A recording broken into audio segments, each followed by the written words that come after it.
નમસ્કાર, આપ જોઈ રહ્યા છો સ્પાર્ક ટુડે ન્યૂઝ। નવસારીના ગણદેવી ખાતે કેન્દ્રીય જળશક્તિ મંત્રી સી.આર. પાટીલે જિલ્લાના સરપંચો સાથે સંવાદ કર્યો। નવસારી જિલ્લાના ગણદેવી ખાતે આવેલ શીકે ફાર્મ ખાતે નવસારી જિલ્લા ભાજપ દ્વારા જિલ્લાના સરપંચો સાથે સંવાદનો એક કાર્યક્રમ રાખવામાં આવ્યો, જેમાં કેન્દ્રીય જળશક્તિ મંત્રી સી.આર. પાટીલ ખાસ ઉપસ્થિત રહ્યા હતા। આ કાર્યક્રમમાં નવસારી જિલ્લાના સરપંચો મોટી સંખ્યામાં ઉપસ્થિત રહ્યા, સાથે બહેનોને લાલ ચોપડીનું વિતરણ કરવામાં આવ્યું। ગણદેવી તાલુકાની 29 જેટલી શાળાને ડિજિટલ પેનલ પણ આપવામાં આવી। આ કાર્યક્રમમાં ઉપસ્થિત સરપંચોને સંબોધતા સી.આર. પાટીલે પાણીના બચાવ પર ભાર મૂક્યો, સાથે જ નવસારી જિલ્લો પાણી બચાવમાં પ્રથમ હોવાનું પણ જણાવ્યું। તો ગામમાં આવેલ ખેતરોમાં કૂવા કરીને પણ વધુમાં વધુ પાણી બચાવવું જોઈએ, જેનાથી આવનાર પેઢીએ પાણી માટે વલખા ન મારવા પડે અને આ પ્રોજેક્ટ માટે જે પણ ખર્ચો થાય એ પણ આપવાની વાતો કરવામાં આવી હતી। નમસ્કાર, માનનીય પ્રધાનમંત્રી શ્રી નરેન્દ્ર મોદી સાહેબ ગુજરાતના પ્રવાસે છે। 7મી અને 8મી તારીખે દક્ષિણ ગુજરાતમાં સુરત શહેર અને નવસારી જિલ્લામાં એમનો પ્રવાસ છે।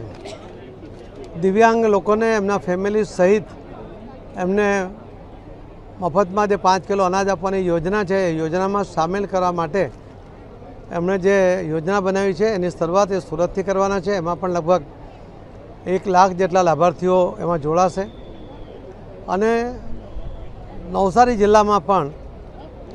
જિલ્લામાં વલસાડના કેટલાક ભાગ અને ડાંગના કેટલાક બહેનો જે લખપતિ દીદી તરીકે એમણે પોતે પોતાનું સ્થાન પ્રાપ્ત કર્યું છે, એવી બહેનોનો 1 લાખ બહેનોનો કાર્યક્રમ એ વાસી બોરસીમાં નવસારી જિલ્લામાં થવાનો છે। એની વ્યવસ્થા જોવા માટે સૌ ધારાસભ્યો, સૌ આગેવાનો, સૌ સરપંચો સહિતની આજે મિટિંગ પણ બોલાવી હતી।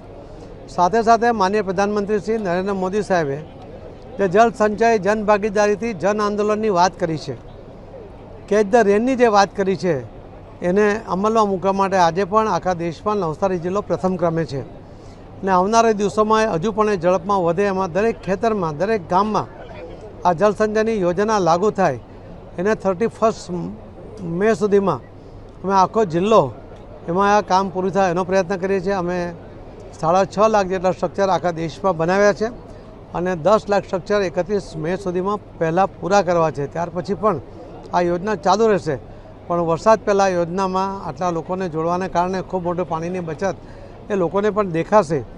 આ નેચરલ વોટરને કારણે બધા જ નેચરલ મિનરલ સાથે આ પાણી જ્યારે સંગ્રહ થાય છે, ત્યારે જ્યારે જરૂર પડે ત્યારે એને પાછું વાપરી પણ શકાય છે, જે આજની જરૂરિયાત છે। અને આવનારા દિવસોમાં જળને કારણે કોઈ સંકટ ના આવે એના માટે આજથી જ જાગવાની જરૂર છે। એના માટે અમે હાકલ કરી હતી। સૌ સરપંચ મિત્રો, તાલુકા પંચાયત, જિલ્લા પંચાયતના સદસ્યો, ધારાસભ્યશ્રીઓ, આગેવાનો આ બધાએ એકી અવાજે આ યોજનાને ઝડપમાં આગળ વધારવા માટેની ખાતરી આપી છે। એના કારણે નવસારી જિલ્લો આખા દેશમાં પ્રથમ છે અને રહેશે એવો મને વિશ્વાસ છે।